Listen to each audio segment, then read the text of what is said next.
Welcome to End of Life University on YouTube. Today I'm sharing with you an interview from the past. So this is audio only, there won't be a video, but I'm interviewing Austyn Wells, who is a psychic medium. And we talk a lot about her journey, how she became aware of her intuitive gifts, and some of her wisdom about developing our own intuition and why we need to use our intuition during times of fear. And so it's a very inspiring interview. I think you'll enjoy it. But I also want to refer you to a previous episode when I spoke with Dr. Matt McKay. He talks about uh, his communication with his son, Jordan, who died, and Austyn Wells was a prominent figure in his ability to communicate with his son. So there's a great tie-in between those two episodes. I want to make sure you've listened to that conversation with Matt McKay in order to understand everything that Austyn is talking about in this great conversation. So make sure you've subscribed down below and also subscribe and leave a rating and review for the podcast wherever you happen to listen. And go to eoluniversity.com/support if you're able and willing to make a small contribution to help keep this channel and the podcast on the air. So let's get to that conversation with Austyn Wells.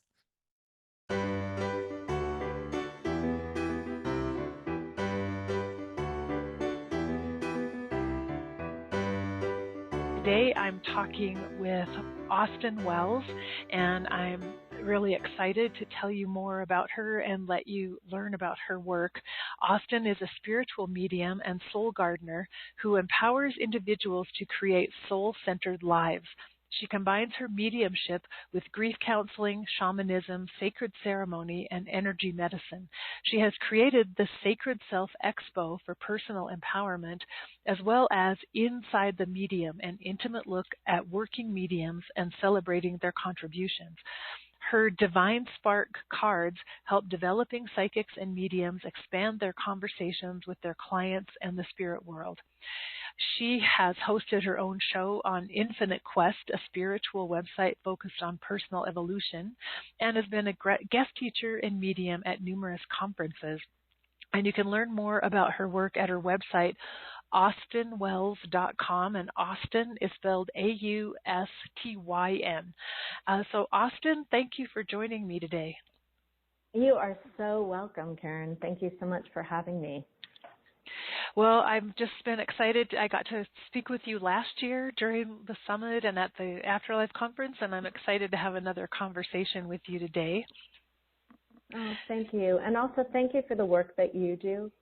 I really appreciate your creating conversations around, death and dying and the work that you've committed to. It's amazing, I think, when people are passionate about something, which it's evident that you are. Well, thank you. Thanks, Austyn. I appreciate that support.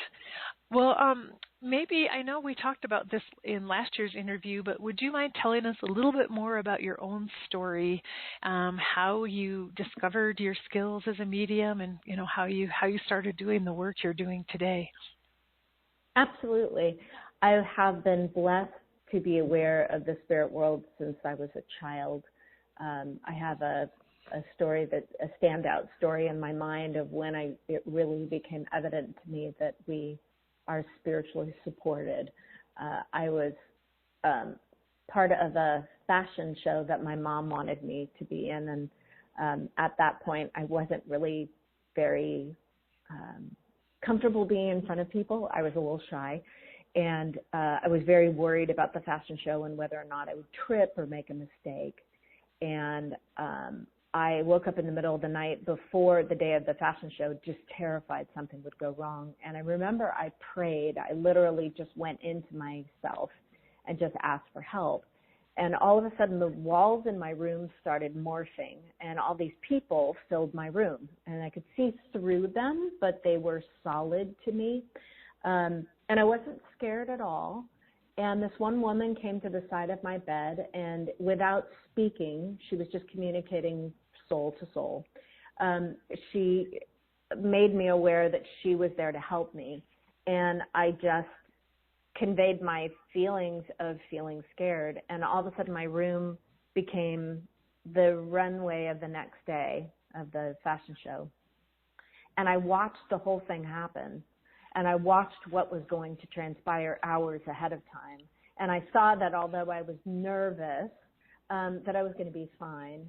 And once I had that experience, that kind of part of my room disappeared.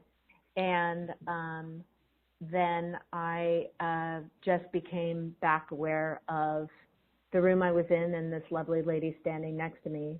And then once she knew I was okay, she just kind of disappeared. So from that point on, I was aware of the fact that our needs and wants are taken care of quite quickly and easily. It's just we don't always have the ability to sense it. So I knew of the spirit world from that point on, and then I've done intuitive work most of my life. And then just becoming aware of the spirit world for the needs of other people, I think, is when I became aware of being a medium. I just started feeling people around people that were like that experience in my bedroom, where they weren't solid to me, but I could sense them there. And did you find that you were sensing spirits on behalf of other people, and you'd see people that were in pain or suffering for some reason, and then sense the spirits that wanted to communicate with them? It's not so much that it was connecting with suffering, perhaps. It was just a sense of this love and a support for people. And sometimes it correlated with the emotions that the person was feeling. So they were having a great day, and then I could sense people around them equally celebrating, these invisible people. And then there were times when I remember I went to a funeral of a friend who died very young in his life. And I remember when I was looking at the people speaking, I could see him standing behind them. And he was kind of goofing off and being himself, and yet actively being grateful for the people that were saying things about him. So it's just this awareness of a dimension of support, and it's not just ancestors. It translates to all sorts of spiritual awareness, whether it's guides or animals for sure, but just this layer of support that for some reason our eyes don't seem to remember. Like our eyes have memory, but I'm just going to say it that way. Yes. Well, and that for some reason, not all of us, I guess, have developed our ability to see or experience what you can see. Well, I think honestly, Karen, what happens is I believe when we're born, we have the awareness of spirit and, that infinite intelligence, whether someone calls it God or however it's comfortable for a person to refer to that awareness of a support. But I think it's almost an intentional forgetting. And then the circumstances of our life, we're meant to be seduced by the material world. But I think there becomes a point in our lives where circumstances happen, like a death, and all of a sudden there's a yearning within us that cannot be materialistically satiated. And at that point, I think people's lives are reminded of what the truth is that what is really real is invisible to us. And I think that calls people to a passion play within themselves to discover what is the truth then. That's interesting. Well, I know you refer to yourself as a soul gardener, and I'm curious about what you mean by that. What is soul gardening? Well, exactly bridging from what I was just talking about, I think our real work here is on the level of our soul, and is the understanding, and it's an individual understanding of why we're here and what we're meant to do and how we can be of service to this world. And I think each one of us has almost two different levels to that. We have the exploring your life and having circumstances and things happen and learning about yourself in relationship with other people and coming to some kind of peace about your life in that way. And then once that kind of awareness happens, then I really feel that you can fall into service and want to be of service, because there's a sense of transcending just the ordinary and knowing that there's a wholeness, there's a oneness that exists. So knowing that that's the truth, I as an intuitive and as a medium, I think I realize that it is not for me to tell people what their truth is, but it is something that I can be in a place, in a space where my soul can access their soul's wisdom and assist them in their own personal evolution. So Soul Gardener made sense to me. It's celebrating the individual's unique distillation of that divine source, and then encouraging them about how that uniqueness plays out in their life. So I'm not going to come in and tell them what the landscape of their garden should look like, but I'm certainly going to help them make it perfect for them. So, and that sounds perfect, that sometimes we get confused. We get a little bit lost in the midst of all the circumstances of our own lives and can't always see it so clearly, but to have just a guide who's pointing things out to us and assisting us with that vision of how things really are, of the shape of our garden. It sounds like could be very helpful to people. Yeah, and I really feel that the indigenous cultures did this so well. They would have a wisdom keeper. They would have someone that always had one foot in both worlds, one foot in the spiritual world and one foot in the natural world. So they could allow a positive perspective for people when they would get tangled within the circumstances, to be able to have maybe a disconnection or a way of framing the situation where they could see the gifts that were inherent in the struggle, and possibly even understand then what is the gift of this circumstance for me? Because I think the concept of enlightenment happens when you realize that the circumstances of your life are really such gifts to you. And if you can embrace the people, the circumstances, and the moments of your life as that, you can constantly be nurturing from what your circumstances are. So true. So just finding the beauty and the gift and the gems that are hidden within everything, even those situations that feel to us like tragedies or disasters, being able to find that spark of light and love that is within all of those events. Yeah. And just to kind of broaden the concept out, there's so much. What I've found is kind of a theme right now with my clients, and I've talked to other practitioners, and I think we're all experiencing something similar. There's been profound changes in our country since the beginning of the year, and I think it's helping people notice how they get triggered. And we're used to being triggered within our individual relationships. But this is, I think, one of the first times we've had a sense of being triggered in the larger world, where our sense of control is very, very different. And I think that it has made so many people either really surrender more to their sense of spirituality or become more fearful. And I think the uploading or the uprising of fear is, again, a perfect manifestation, because it's requiring that everybody find a different spiritual route. Otherwise, the circumstances will make it seem like things are going south. So I'm fascinated by what the culture is mirroring, because I really feel that we're all being asked to heighten our sense of personal peace. So no matter what it seems to be chaotically showing up on the outside of us, we have different mechanisms to navigate it. That's a really beautiful way to look at it.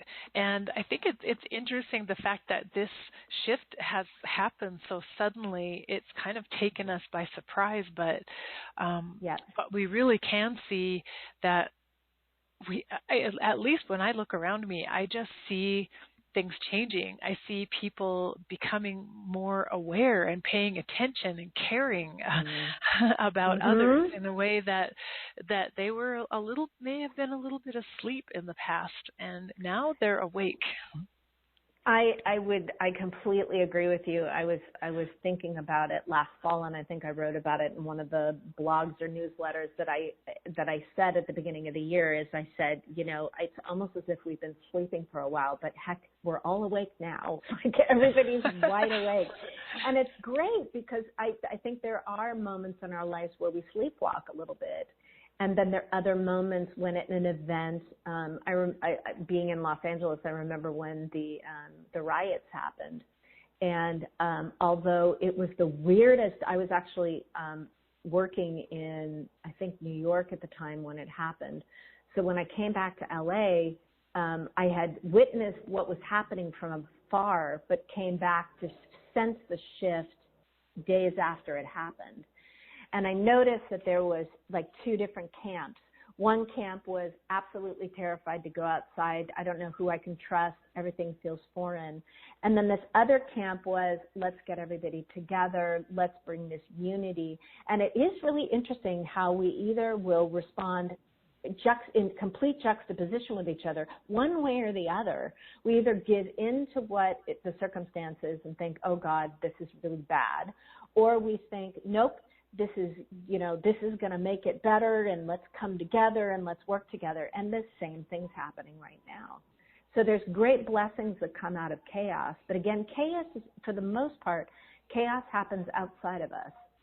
So I think cultivating that spiritual awareness is that inner sanctuary where no matter what happens on the outside, you've nurtured that personal relationship, whether it's with your ancestors in the spirit world, or your pets, or you take it much, further and you really cultivate a sense of oneness with whatever divinity you aspire to. Well, I love the fact that you serve as a guide for the clients who come to you, but your words of wisdom are providing really necessary communication that, like I was saying, the rest of us might not be able to hear it with the same clarity that you have, but you remind us you remind us of something that if we really think about it, yes, I get that. I feel that inside. And it's good that you're able to speak out for us and to even bring us the messages that we need to hear right now at this time. Well, I think, Karen, in talking with the other side for the amount of time that I have, I kind of had to take a step aside and say, why is this happening? Why are they talking to us? What is the point of this? And I realized in kind of analyzing most of what transpires, yes, they want to talk about the fact that we got a brand new car, or we painted the living room, or, those things that we seem to get so thrilled about that they've noticed, because we would include them with that in our own lives, and that supports our grief.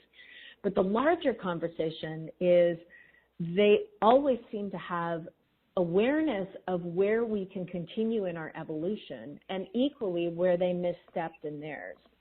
So it really has assisted me in understanding that we are here to evolve, and we need to take on our homework, because that's what's going to change things. And what would it be like if everybody could hit a different level of personal and self-realization and have more personal responsibility for how they navigate it in the world? Then I think about how many people exist in the world and what the planet could be. We could be doing so many other things than what we're doing. I think we're spending a lot of time trying to be angry at people for thinking differently, instead of using the exact same energy toward oneness or just simply understanding of people that think differently and not being threatened by it. Oh, exactly. And reaching out to find the common threads that we all share instead of focusing on the differences, but understanding that we're all connected and we're all one. Yeah, I think the Eastern philosophies have always had a really, like the yin-yang symbol, it just has such beautiful symmetry because it doesn't say white is better than black or black is better than white. They're equally represented, and then within each is the eye of the other, almost as if looking into the eyes of the opposite, that's like a third eye vision. So that symbol brings so much clarity to me about, because if there is a reason why things are appearing the way that they are, then we need to look, if we can look at it from a spiritual perspective, then there's a blessing in it instead of the fact that, oh God, that's happening again and how dare they, and, you know, that distance. But we don't seem to have a natural response to connect to what we don't understand. We seem to be more comfortable with disconnecting. Mm-hmm. We'll work on it. Yeah, so maybe, true. Maybe by this afternoon we'll get it together. What do you think?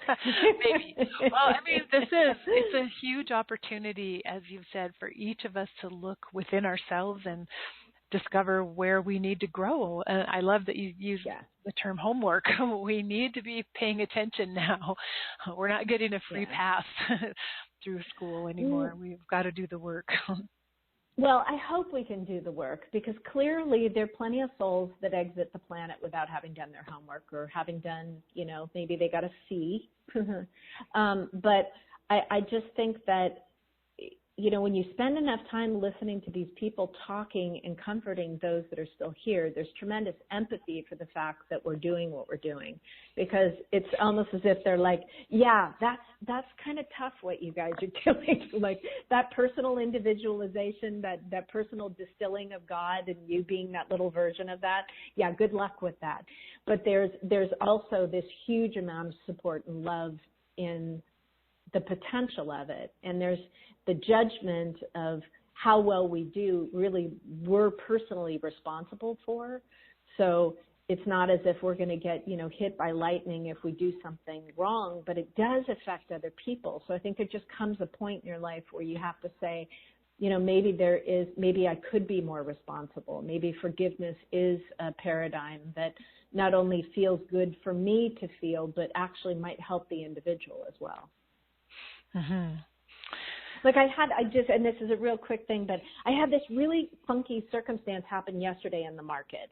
Okay. And it's a perfect example of how we can just operate differently.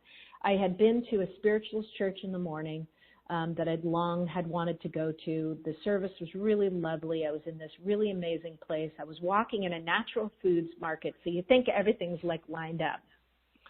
This woman in a cart is trying to get by me, and there's this other person with a cart, and she can't get by. So I decided to step out of the circumstance and walk around the fruit stand so she could get by with the cart. Now, she took my removal as I was frustrated with her, not that I was trying to make the situation better. And she said to me, you know, I don't know, because she had given me a look, and so she thought I had taken her look like she was trying to be mean to me. And I just took it that she needed some space. So I was literally trying to honor her by stepping back, but she took the stepping back as disconnecting from her. And she got really mad at me. And she literally said out loud, well, young lady, I think she called me young lady, which I should have given her a cookie for, but she said, you know, well, young lady, go ahead and be that way. And I went back to her and I said, wow, you and I really misunderstood each other. What's your name? And we just took a moment to get to know each other, and we talked it through. And for whatever reason, that little moment happened.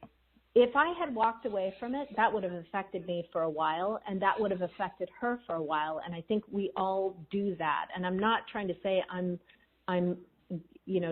doing great work here. I'm just saying that there's these opportunities to just make it better in the moment. instead of going to just our own thing, to think about the bigger picture. And I'm so glad we did it, because although I didn't walk away from it thinking about it for moments afterward, I was kind of like, well, that was a little funky moment, and thank God we kind of worked through it. But I think those are the moments that we're being asked to kind of look at differently. That's a great example, and just reminds us that it takes a little bit of courage on our part to just step out of our own thoughts and our own little world and our own perception of things and take one step toward another person, even when we feel negativity or tension coming from them, to try to build a bridge with them to understand better. Because I noticed my first thought was I went to judge her, and I thought, well, she's having a bad day. And I thought, Austyn, that is just so mental. Where is your heart in this? And I thought, you've had this beautiful morning, you've prayed, you've meditated. Where the heck did that go? And so I had to ask myself, like, where's my heart in this? And I thought, I don't want her to think that I mean her ill.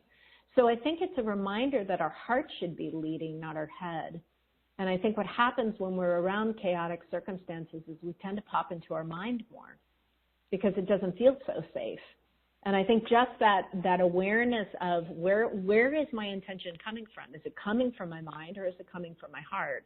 And the two act completely differently, because the mind is going to want to try to figure out the situation and solve it ahead of time, whereas the heart will always want to come from love. And I think the spiritual truth of any answer is always love. And that's so true. I think we put some trust in our minds, at least here in our Western society. We kind of have a belief that the mind will figure things out, when it's really the heart that actually knows the answer and can guide us to the right place.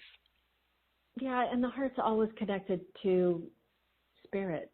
It's always your love, because love is essentially the dynamic vibration of everything. I think it's always the answer to everything, always, which is pretty darn simple when you think about it, but we sure like to complicate things. Yeah, so true. So true. Well, I wanted to ask you, Austyn, because I've already done an interview with Dr. Matt McKay, and he mentioned you in our interview, and I was really fascinated. He talked about the death of his son, Jordan, and how he was using automatic writing, I think, to get information from Jordan for a book he was writing, and that Jordan led him to meet you. And because apparently, if I understood it correctly, because Jordan said, I can't go through your mind and your perception and tell you everything I need to know. You need help from Austyn. And so I was really fascinated by how that all unfolded and how Jordan ended up leading his dad to come and work with you. So I was curious about your end of that of that happening and what that was like for you. Well, first of all, I'm very touched by that inclusion from Matt, and I'm so thrilled Matt is joining the conference. He is a nugget. He has a completely a scientific background, and it wasn't until the death of his son that his entire mind shifted. Because of that very thing I was talking about at the beginning, where I was talking about there needing to be like a yearning within the soul where the material world doesn't satiate you anymore. That was the moment that Matt hit. And he's such a blessing because he brings science and spirituality together, because that's been his experience. So he was skeptic by nature. And actually, skeptic's a funny word, because skeptic actually means that you do believe.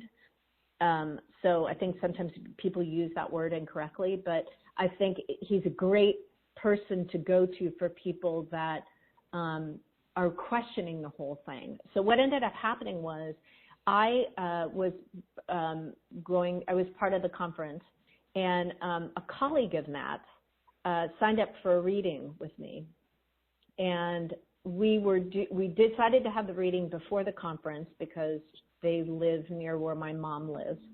And during the reading, I started talking about Jordan, and I said, there's a younger male, he's in the spirit world. I know he's not your son, but it's weird. He's acting as a guide for you. And it's almost as if there's a brand new project, and it's a spiritual one in nature, and he's bringing people to you.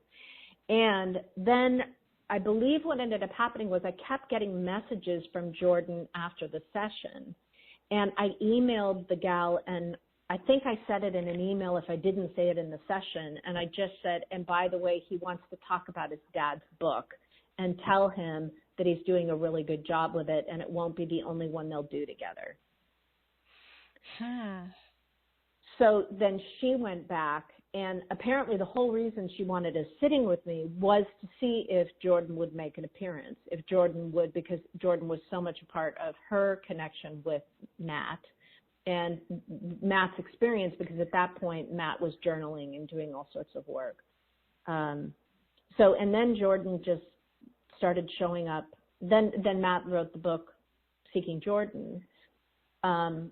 And then people would come to me, and I never asked people ahead of the session how they found me, because that puts my mind in it, and we don't want my mind, we want my soul. Mm-hmm. So all of a sudden, a younger male would show up in the sessions, and I would start to say, okay, there's this younger male. I know he crossed with the spirit worlds very quickly and suddenly, and what feels like violently, and they wouldn't understand it. And all of a sudden, I realized it was Jordan showing up in their readings, because they wouldn't have found me if it wasn't for him. And he's kind of a guide for them in a different way, because Matt's become a guide for people. Wow. So it sounds like Jordan's been very active, but he's very intentionally bringing you into the picture too, and working through your gift to help his dad with his project. Well, I oftentimes find, and I don't know if it's just because the kids from the spirit world, the kids that transition here and go to the spirit world, are so connected to their parents, but so many of the kids that come here and depart early seem to have continued missions with this world, almost as if their lives are meant to be lived here for a little while and then continued in the spirit world. Because different kids will either lead their parents onto paths of mothers against texting, or different, causes that the parent will take on, again, because of that yearning I was talking about in the beginning, where they want to stay connected family-wise, which really is an amazing thing to consider when you're looking at it from the spirit world, because for two souls to decide, and I really believe our souls figure things out. I believe when we're in the spirit world, before we come in, we will create different scenarios that we can step into, and then our choices and our free will either steer us in certain directions or others. But I find the parent-child relationship, if one is in the spirit world, is just dynamic. Because look at how, just using Matt as a single example, look at how his clinical work has completely changed just because of Jordan's presence in the spirit world. Mm-hmm. Yes, that's so true. Wow. It's just fascinating when you see how spirits can guide us even into not just give us comfort or, help us live through and survive our grief, but guiding us into an entirely new path and an entirely new focus for our lives. Yeah. Because I think deaths are supposed to be that in one way or another, because it is very much of, an ending, if you will, obviously, for not only the person that's transitioned, but also our connection with that individual, or it is a rebirth of ourselves. And well, it's probably, I would say, frequently a rebirth of us if we choose to step into it that way. But yeah, I'm just so glad Matt's going to be part of the conference, because he's very, very smart, incredibly wise, and yet this whole connection with Jordan has kind of created an availability of this youthful magical part of him, which I don't know how long it's been since that's been like evident in his personality. And he's very magical now. He's very magical now. Wow. Very interesting. And you make such a good point, and I have often thought this, that the losses of our lives really are meant to change us. They really are meant to usher in something completely new. And we end up making ourselves miserable when we try to not change, when we try to keep things the way they used to be, or want to go backwards in time instead of embracing this change, embracing the newness of relationships and moving forward with it. Yeah, God love us. God love us, because we're such creatures of habit. You know, we really enjoy what we do, and we become so used to not changing. Whereas if anything, you know, one way I guess that you could convince yourself into change is it's really good for your brain to do things totally differently. Mm-hmm. And we should practice being exposed to newness and taking a different route home with your car, or just continuing, because if there's anything that's true about life, it's that it's always going to be different. If you look at nature as a mirror to us, there's never a day that's the same, unless we're not paying attention. Yeah, that's so true. Well, Austyn, I wanted to talk a little bit about your workshop that you'll be offering at the Afterlife Conference. I think it's called the Lightworkers Toolkit, and I was wondering if you'd share with us a little bit about what that workshop will consist of. Terry Daniels, who created the Afterlife Conference, is just such a great friend, because she's one of the few people that gets the diversity of the things that I offer. And I forget it because I get kind of wrapped up in what I'm doing. And I've been very blessed to study many different modalities, hypnotherapy and past life regression, soul retrieval, shamanism, grief counseling, and a lot of energy medicine training. And we were talking about presentations for this year, and I realized that I utilize a lot of those modalities in the work that I do with clients. And we together came up with the idea of this class to support the light worker in their work with their client, and how to make it fun not only for the light worker to utilize their intuition, but to just employ energy medicine techniques, shamanic tools, grief counseling, and just basic intuitive listening to further their work. So I have a couple of techniques that I've discovered, which I make my sessions really fun, and my clients seem to really enjoy them, that I'm going to share. And essentially, it's just building a stronger bridge with your client just by allowing it to be more intuitive instead of so planned. Wow, I really like that idea. So it sounds like the workshop would be great for anyone who is any sort of practitioner out there in the world, working with clients and working with people to gather some extra tools and ideas and inspiration for their own work. Yeah, I always appreciate it when I can get new tools, because I'm blessed. Even as a medium, I have clients that come back to me for different things that I offer. And I never really want to do the same thing again. I love the fact they come back, and I want to have a different way of working with them, so they feel that it's a unique experience and not like, oh God, here we go again kind of thing. And I love that the fun of coming up with a creative way of dealing with a circumstance. So the class will be very fun, informative, and I hope that when people walk away from it, they'll have some new tools to, and different ways to trust themselves as an intuitive practitioner. So they're listening to their clients differently instead of hearing the words, like watch what actually is happening. I love that. It makes you much more present. Yeah, it makes you much more present, and I think the clients feel the difference too, because you're not just systemically coming at them. you're actually really with them and noticing things about them that they can't see. And we're talking about the importance of change, and so adding some new modalities and techniques, that's really critical too. Otherwise, we tend to fall into kind of habitual patterns, and our work can get kind of stale if we're not constantly learning something new that we can add. Yes, well said. And obviously, from all the training you've had, you've been following that practice yourself, because you've explored so many different areas in order to pull threads from all of them together in the work you do.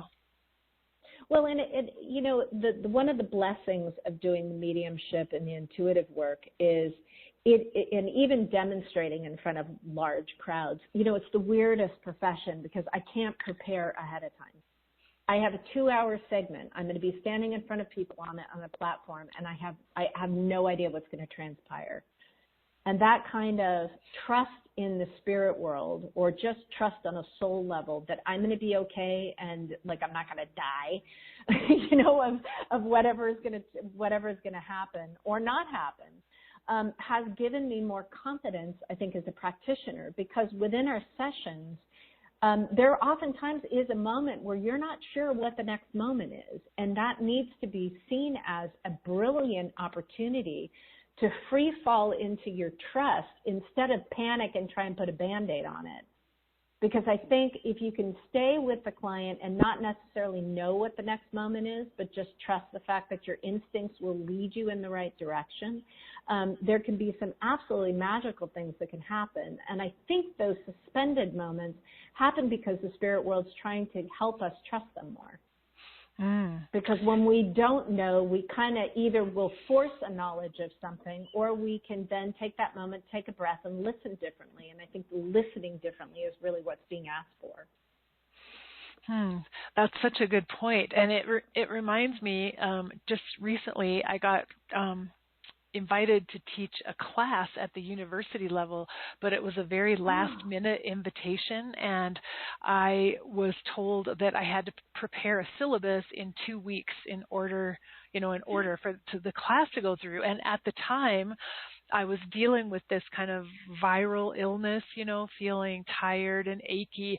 And at the time, my mind was saying, I can't possibly do this. I can't possibly do this. I'm sick. I don't have the energy. And then what came through to me intuitively was, perfect. Now you won't be getting in the way.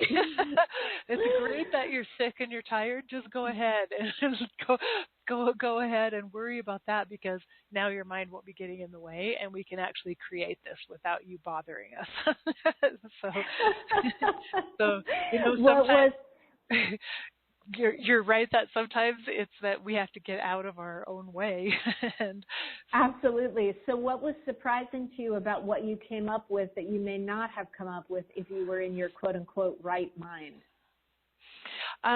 It was the surprising idea of using stories and narratives within the syllabus for, I was going to be teaching some models of, how to look at our lives and looking at patients, but it was this intuition to use stories, and to use stories from movies and television films that show people going through their own struggles and journeys as an example. So I don't know, that's the inspiration that suddenly came to me that I don't think I would have thought of before, because I would have just created a course based on things I'd already taught in the past that, some using these same models, but I wouldn't have thought to include the stories and how powerful that would be. And it sounds so much more fun. Yes, that's actually, as I sat down to create the syllabus, I was having fun, and it was like, I saw this as a task, and oh no, I have to go through this burden of making a syllabus, but the whole creation process of it was fun, which tells me I can make a course that will be fun too. So I think it is a great thing as a practitioner to try to make yourself not teach the same thing over and over again.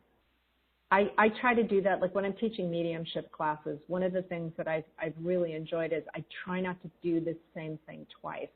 And sometimes I think I probably make myself overwork, but what I love about it is that it keeps the ideas fresh and it keeps me not sticking with what I know, because it should be an evolution, you know?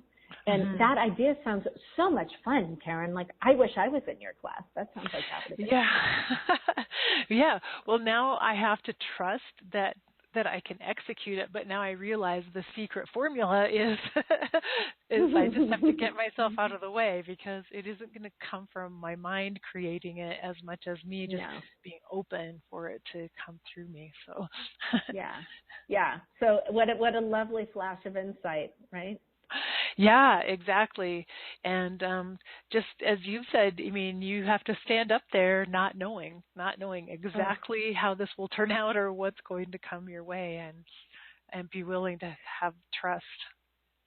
But it's such a blessing, because the other part about it is that when we don't know, you know, when we're not coming from a predetermined set of regulations, we really allow ourselves to live fully, because in that moment, that's why I always find it fascinating where people are like, "Oh, I'm really scared of that," and I'm like, "Good, far out." That means, because most of the time we're scared of what we don't know, which is like the best news ever. If we only do the things that we're comfortable with, I don't see where we're evolving.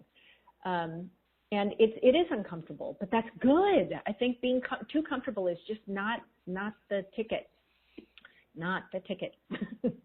Yes, exactly. So good for you. Good for you. That sounds amazing, and I'm excited about your intuitive teaching from now on. Well, thank you. And you know that what you just said kind of brings us back full circle to what's happening in our what's happening politically and just in the climate here in our country, that suddenly we're all uncomfortable. We got rocked out of our comfort, but that needed to happen so that through our discomfort, we're going to be doing things differently and in a new way. And that's exactly what we're being called to do. Yeah, absolutely. Because in that sense, I don't think we're aware of what our needs are if we're always comfortable, because then we'll just kind of go into a robotic kind of way of living. And that's where our patterns get big, and that's where we get, thrown by change. But if we allow that discomfort to be there, then you're going to make authentic choices in the moment that are much more accessing where your software is updated to now, instead of accessing where your software might have been 5 years ago, Yeah. So I think it's definitely not as comfortable, but you're certainly going to remember what happened.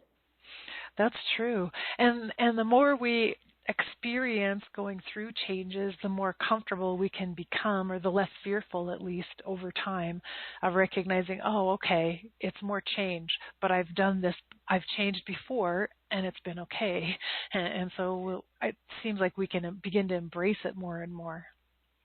Yeah, and I think we can also just know when that feeling comes up, that's not a no. It's just a natural response to, because I've spent a lot of time thinking about the energy of fear. And I'd work a lot with people discovering what they're feeling. Because they'll say, oh, I'm really afraid of that. No, I don't want to go there. And then once we go into the feeling of it, they're like, oh, but it's really pretty here. And it's the experience of the emotion and the actual emotion itself are literally two different worlds. And that has been such an epiphany to me in my work.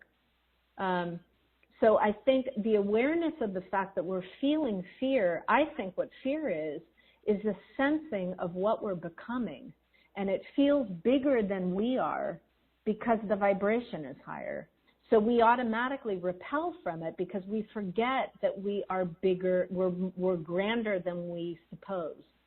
So I think fear is always that invitation to step into a higher vibration of ourselves. And we've just got to renegotiate it with our senses to know that when we feel that's a good feeling to step into, not one to step back from. Wow, that's such a powerful reminder. And so we have to stop in that moment and take a deep breath and take one step forward, it sounds like, just keep ourselves moving and not moving forward and not retreating. Like the moment in the grocery store. I could have so easily stepped away from that opportunity and had been in my head and thought she was having a bad day, taking no responsibility for my part in it. But I realized by stepping into it, what if I had done something wrong? What if I had done something in my action that I thought I was actually doing for her? What was my lesson in it? Not just you're having the thing and I'm disenchanted from it. And that was the first take on it, was it's her thing, not mine. And I thought, no, we co-create every moment. Why am I here? So if we don't step into what is uncomfortable for us, we won't find what it really means. And we'll keep, that's when, because I'm sure you have people like this too. You have people that will come to you and they're like, God, this keeps showing up over and over and over again, or I keep attracting the same guy over and over again. And when that happens, it's because there's something that we're supposed to learn from it, not because, you're being punished by some authoritarian force that, doesn't like you, or you did something wrong when you were a child, or all of those misconceptions that we buy into, unfortunately, so easily. There's just these constant moments to step into something better, I think. Yes, and even recognizing that when we're at a time and there are a lot of divisions between people in our society, that's really a time of ripeness for change and for possibilities for moving forward and changing everything if we stop blaming the other side and just start looking within ourselves and figuring out what will it take for me to move toward that other person. Oh, Karen, that was so beautifully said, and I love the choice of the word ripeness. It was such a good word choice. That was really beautifully said. We should just look at life as a big orchard. And we're back to soul gardening. See, here we keep going full circle, which is really satisfying, actually. Isn't it? We're able to tie up all these thoughts and bring them together. Yeah. Well, I did want to mention that this exciting news that your book has been accepted by a publisher, and it'll be a while before it comes out and is available for all of us to read. But congratulations, Austyn, on. Thank you. That's very sweet, Karen. Thank you. I'm looking forward to. It's almost, I haven't had the experience of being pregnant in my life and giving birth, but this feels pretty darn close to the feeling of really consciously creating something. It's a different concept to put your own ideas out on paper for people to read. It's very vulnerable, but I just keep getting these promptings. So clearly someone else thinks it's a good idea, so we'll see what happens. Oh, good. Well, hopefully we'll have a time to talk before the book comes out sometime, because we have a little while to wait for that. But meanwhile, you're also going to be featured in another book that's coming out this year, right? Trust Within the Heart of Intuition. Yes, it's a book by a woman whose name is Molly Carroll, and it's going to be brought or published by Amazon. And I believe the date for it will be in the fall. And what's interesting about Molly's take on this is she is interviewing people from all different walks of life. So although I represent people that, using intuition as a profession, she's taking it to different professions and getting people's take on actually what is intuition. So from science, from just all different perspectives. I'm fascinated to read the book because I just find that intuition is a part of all walks of life, and I love the fact that she's curious about presenting that. Well, I'm really looking forward to reading that book too. That sounds amazing. Mm-hmm. Yeah, you're such a good interviewer, by the way. I feel very, very comforted for your audience because you take very good care of your interviewee, as well as how to kind of position things for your audience. So I just think you're doing great work. Oh, well, thank you. Well, you used the phrase earlier, intuitive listening, and that kind of struck me like, oh, maybe that's what I do when I interview people. Mm-hmm. Maybe that's what's happening. But that is thank absolutely what you do. Absolutely what you do. well, thank you for that. Thanks. I appreciate that. I appreciate just actually having that phrase now, which now I'm going to incorporate that into my course that I'm teaching. So that phrase, that's really helpful. So Austyn, if people want to get in touch with you, is it best to go through your website? I think that's the best way at this point. Absolutely. And you have appointments to work privately with people on your website, but other resources as well, from what I've seen.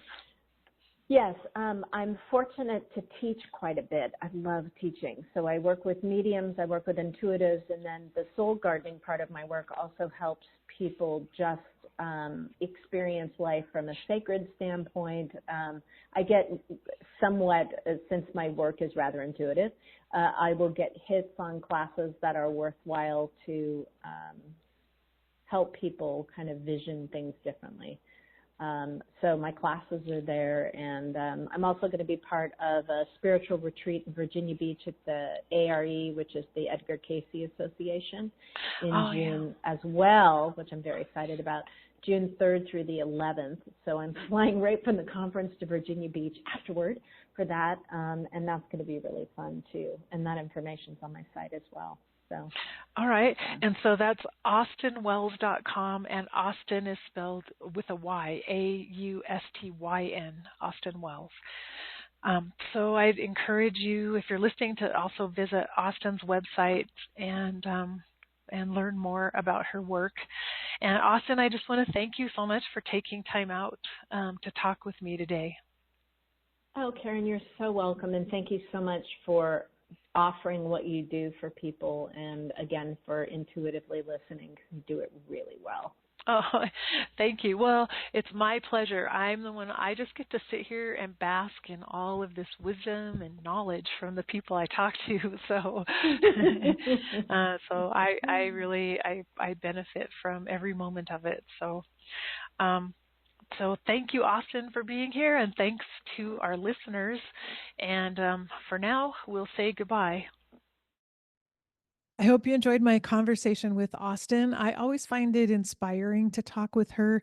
She helps me feel calmer and reminds me that there's so much more to our lives here and to this universe than we are sometimes aware. And I think that's a great message for all of us right now, to calm down, trust our intuition, and stay open to all the possibilities out there, and don't be afraid of change. So stay tuned. Come back in the future. Next week, I'll have more interviews for you. And until then, be well.